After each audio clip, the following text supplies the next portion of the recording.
Krishnan, colonel साहब, आपको लगता है ये वर्ल्ड वॉर की कोई आशंका है, या जैसा विशंबर जी कह रहे हैं ऐसा कुछ होगा नहीं, क्योंकि दुनिया के ज्यादातर देश, विशंबर जी का मानना है और दिखता भी है कि ज्यादातर देश इस समय ऐसी स्थिति में है नहीं कि वो इस तरह इंटरनेशनल कॉन्फ्लिक्ट में खुद को झोंक पाए। देखिए मानिक, ये तो सभी जानते हैं कि दुनिया कैसी मंदी की, दुनिया में बहुत मंदी चल रही है अर्थव्यवस्था में। ऐसा कौन सा देश है जिसके अंदर नहीं चल। और ऊपर से जब ये पाइपलाइन को उड़ाने की बातें जब से कल से हुई है और ईरान ने जो अटैक किया है इजराइल के ऊपर, तो देखिए पूरी दुनिया के अंदर, आप खुद बता रहे हैं, भारत में भी 4% के करीब तेल की जो है कीमत बढ़ चुकी है। तो एक आर्थिक जो दबाव, आर्थिक जो एक तरीके से इसका रिजल्ट आएगा पूरी दुनिया के ऊपर, वो बहुत भारी पड़ेगा। पहले से ही आप एक यूक्रेन युद्ध को झेल रहे हैं और दूसरा युद्ध आप इस तरीके से अगर आप बात करते हैं जो खासकर गल्फ कंट्री का हो, मिडिल ईस्ट का हो, तो उसका असर तो दुनिया पे पड़ेगा ही पड़ेगा। बहरहाल मैं पहले आपके सवालों का जवाब दूं, अगर आप इजाजत दें तो। जी बोलिए बोलिए। नंबर एक तो ये कि आपका कहना था कि भारत इसके अंदर फंस गया। नहीं, भारत बिल्कुल नहीं फंसा है। देखिए भारत, मगर मैं थोड़ी हिस्ट्री में भी चला जाऊं, भारत ही वो देश है ना जो ईरान के साथ में 1948 का जो रिजोल्यूशन निकला था इजराइल के फेवर में, उसके विरोध किसने किया था? भारत और ईरान साथ साथ थे। हम लोग भी उसमें शामिल थे यूएन के अंदर। लेकिन उसके बाद धीरे धीरे हमने इसको रिकॉग्नाइज किया और आज भारत की दोस्ती दोनों देशों से हो रखी है। एक तरफ से आप देखे जाए तो जहां तक ईरान का सवाल है, हमारा जो तेल इसे ईरान से आता था, यूएस के दबाव के बाद में काफी हद तक इसमें हमें कटौती करनी पड़ी और हम सऊदी की तरफ चले गए थे या यूएई की तरफ चले गए थे। बीच में रशिया से हमने तेल लेना शुरू कर दिया था। तो जहां तक वो इंटरेस्ट का सवाल है, वो हमारा डेफिनेटली थोड़ा बहुत तो हमें उसको भुगतना पड़ेगा। लेकिन जो चाबहार का पोर्ट है वो सिर्फ हमारे लिए ही इंपॉर्टेंट नहीं है। आज की तारीख में चाबहार का पोर्ट उतना इंपॉर्टेंट ईरान के लिए भी है, अगर उसको सेंट्रल एशिया में जाना है तो। रही बात भारत के स्टैंड की, देखिए भारत ने अपना एक फेस जो है दुनिया के सामने एक अलग तरीके से रख चुका है। भारत वो ये है कि भारत की सोचता है, भारत आपकी या दाएं बाएं की नहीं सोचता है।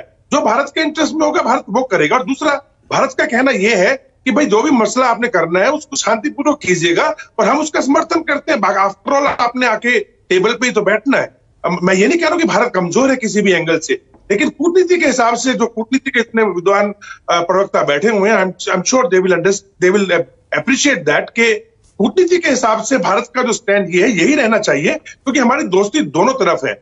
परंतु एक थोड़ा सा यहाँ पे पेच है, हम लोग आतंकवाद के शिकार हैं और ईरान क्या कर रहा है कि ईरान आतंकवाद को पैदा कर, चाहे वो हुती के रूप में हो, चाहे वो आप लगा लीजिए लेबनान के अंदर हिजबुल्लाह के रूप में हो या हमास के रूप में।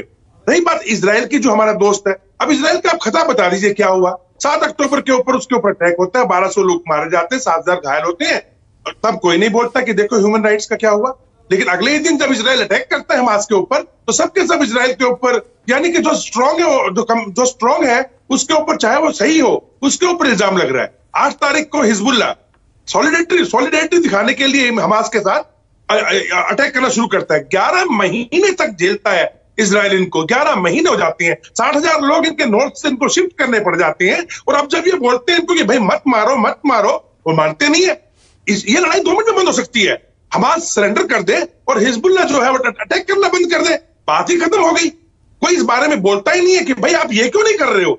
वो ये बोलते हैं कि हम रॉकेट मारेंगे, हम अटैक करेंगे, हम आपके लोगों को मारेंगे, और अगर आप घुस के हमको मारोगे तो आप जो है दुनिया के अंदर हम आपको बदनाम कर देंगे कि आप तो भाई जो है बिल्कुल ह्यूमन राइट्स के खिलाफ काम कर रहे हो। ये पॉलिसी नहीं चल सकती है आज की तारीख में। जहां तक इजराइल का सवाल है, देखिए इजराइल किसी भी हालत में, मानक में ज्यादा समय नहीं लूंगा आपका, सेकंड स्टेज पे आऊंगा वर्ल्ड वॉर के अंदर।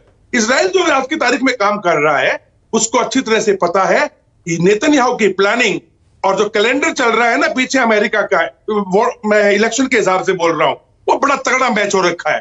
इस टाइम पे ना तो अमेरिका में से कोई विद्रोह उठने वाला है और नेतन्याहू के पास बहुत बढ़िया टाइम है अपने एम पूरे करने का। रही बात इस मिडिल ईस्ट के अंदर, कभी भी इजराइल डायरेक्ट अटैक नहीं करेगा खुद ईरान के ऊपर, मेरा ये व्यक्तिगत मानना है। करेगा तो फिर वो मुस्लिम लोगों को इकट्ठा कर देगा।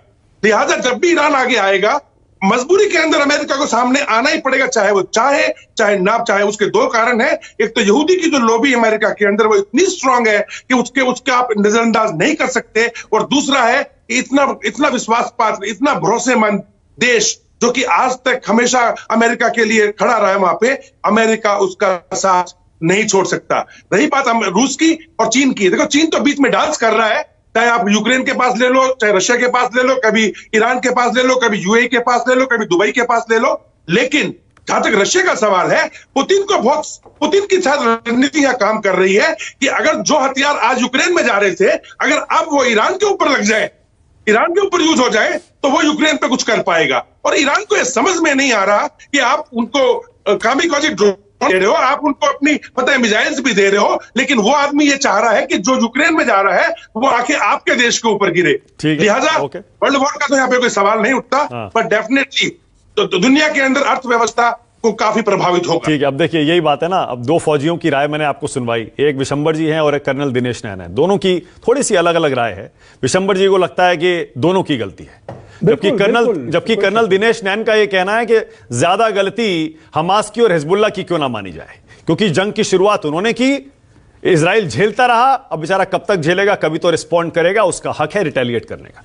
दरअसल क्या है ना, फौजी थोड़ा सा साफ साफ बोलने में यकीन करते हैं, और हिंदुस्तान के जो डिप्लोमैट्स हैं या नेता हैं उनको बच बच के बोलना पड़ता है। अचल जी सही कह रहा हूं ना मैं, डिप्लोमेसी में हम लोग फंस जाते हैं ना